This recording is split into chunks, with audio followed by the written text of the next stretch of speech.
Swiss watchmakers are making India their next big frontier, opening new retail centres, forging new partnerships and setting ambitious growth targets.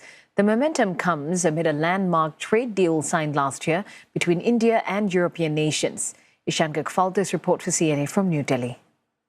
Collectors and enthusiasts don't call watches watches, but they are called timepieces. It's because they're not just seen as utilitarian items. Some see them as assets and others see them as aspirational investments. And the most coveted timepieces here are made by the Swiss. Cartier, Omega and Rolex, brands that not long ago many Indian buyers considered out of reach. But times are now changing. This month, Tag Heuer opened its first ever franchise boutique just outside New Delhi, calling India a priority country, and says it is now aiming to double its India business in 5 years. An expanding high net worth class is believed to be driving much of this demand. I feel like now the Indians are moving towards horology and not just the brand and the status. Now they are getting into the legacy pieces. They want their children, grandchildren to wear the same legacy piece they have bought.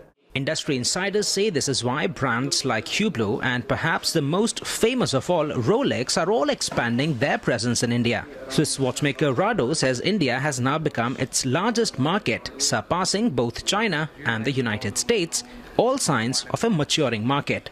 We are adding a lot of real estate to retail and luxury real estate, which used to be a big bottleneck for brand boutiques to start and stuff like that. We are adding a lot of it. Like if you see, most of the big brands are here, and as we hear, even brands like Van Cleef and others are going to come in this year.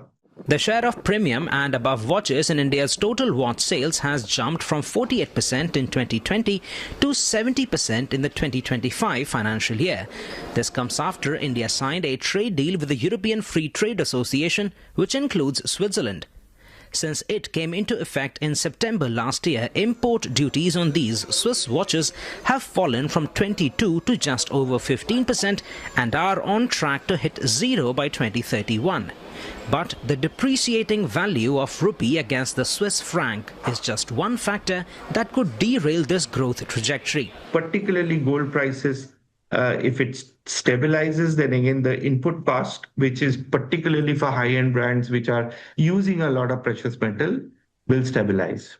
Despite global headwinds, estimates suggest that India's luxury watch market could grow by 11 to 12% in the next few years.